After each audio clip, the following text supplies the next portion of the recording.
भगवान राम लक्ष्मण जी आवाज लगाने लगे, कोई है?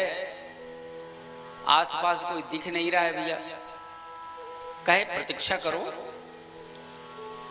जो इतनी सुंदर बगिया लगाया है वह निश्चित रूप से रखवाली करने के लिए, देखरेख करने के लिए पहुंचेगा। माली का पदार्पण हुआ, माली देखते ही रह गया। जैसे भगवान राम के ऊपर नजर लगी माली की, एक टक देखता रह गया। कहा हम समझ गए। लक्ष्मण जी कहे कि क्या समझ गए? ये तो पक्का समझ गया कोई भी कि हम लोग डोलची लेकर के सुबह सुबह आए हैं तो फूल लेने आए, ये कौन सी नासमझी की बात है? कहे नहीं, हम समझ गए। कल संध्या वेला आप दोनों लोग पूरे नगर में भ्रमण किए, सबको दर्शन दिए, किंतु हम पौधों की सिंचाई करने में व्यस्त रहे, हम आपका दर्शन नहीं कर पाए। इसलिए कृपा करके आप दोनों हमको दर्शन देने के लिए आए हैं, ये हम समझ गए। भगवान मुस्कुराने लगे माली की बात सुन के। हम लोगों को फूल लेना है, इजाजत है? माली कहता है कि नहीं, आप लोग फूल नहीं ले सकते, फूल तोड़ना मना है। क्यों मना है? पूजा करनी है, गुरुदेव इंतजार करेंगे। माली देख रहा है और कह रहा है कि देखिए प्रभु,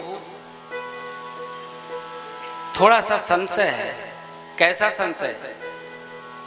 चरण की तरफ देखता है और चरण की तरफ देखता है, कहता है कि आपके चरण में कोई चमत्कार है। आपके चरण में कोई चमत्कार है और यह चरण अगर बगिया में जाए तो जहां जहां ये चरण जाए, जहां जहां हाथ से जिस वृक्ष को छुए, कहीं वो वृक्ष उड़ न जाए। उड़ क्यों जाएगा भाई? कहे पत्थर से छूने के बाद तो वो उड़ ही गई थी ऊपर। ऐसा सुनने में आया है कि आपका चरण पत्थर से स्पर्श हुआ और वो शिला जो है वो ऊपर की तरफ यात्रा करने लगी, तैरने लगी और हवाई मार्ग पकड़ ली। तो क्या पता आपके माध्यम से हमारे बगिया का सारे पेड़ पौधे हवाई मार्ग पकड़ ले। तो हमको संशय है, इसलिए आपको फूल नहीं लेना है। भगवान ने कहा कि अच्छा ऐसा करो कि एक वृक्ष के पास जाने दो, एक पौधे के पास जाने दो, अगर स्पर्श करने से वो उड़ जाए बिटप तो हम दोबारा नहीं जाएंगे और किसी को स्पर्श नहीं करेंगे।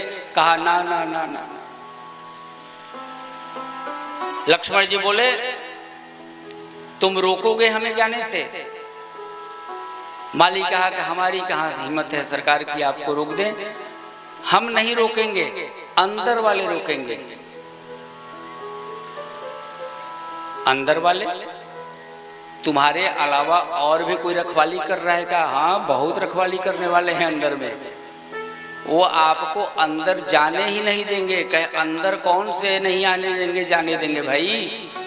कहे जो फूलों पर भंवरे हैं, वो भंवरे फूलों को छोड़ करके आप पर लिपट जाएंगे। क्यों? ऐसा क्यों? माली कहता है कि प्रभु पूछ रहे हो कि ऐसा क्यों? वो भंवरे एक फूल का रस ले रहे हैं, एक कमल का रस ले रहे हैं, और आप अपने को जानते हैं मुख कमल, कमल नयन, कमल चरण। तो आप तो हर तरह से इतने कमल कमल कमल आपके ऊपर हैं कि आपके ऊपर तो ऊपर से नीचे तक सब लिपट जाएंगे। अब क्या करें? अब इन भंवरों का क्या उपाय करें? माली ने कहा कि चलिए कोशिश करेंगे कि हम भंवरों को संभाल लें, लेकिन प्रभु जब आप फूल लेने जाएंगे गुरु जी के लिए तो हाथ वाथ धोएंगे कि नहीं धोएंगे? हाँ हाथ धोएंगे। तो हाथ धोने के लिए आपको सरोवर तक जाना पड़ेगा कि नहीं? हाँ बिल्कुल जाएंगे। तो ठीक है लक्ष्मण, चलो हम लोग हाथ धो के आते हैं। जैसे भगवान राम लक्ष्मण जी सरोवर की तरफ बढ़ते हैं, तालाब की तरफ कहा है रुक जाइए, आप सरोवर के पास नहीं जा सकते। अब क्या हुआ? याद आ गई माली को कि सरोवर की जो सीढ़ी है वो पत्थर की है। अब वो कहने लगा कि प्रभु आप जब इस सरोवर की इस शिला सीढ़ी पर जब चढ़ेंगे तो ये परिवर्तित होकर के नारी बन जाएगी। अब इतनी नारियां हम क्या करेंगे? तो इसलिए आप सरोवर के पास नहीं जा सकते। अच्छा देखिए, मनुष्य के जीवन का किया गया अपराध, किया गया पाप, उसके मार्ग में बाधक बनता है एक न एक दिन। किंतु यहाँ भगवान के द्वारा किया गया कल्याण, भगवान के द्वारा किया गया उद्धार ही बाधक बन रहा है आज।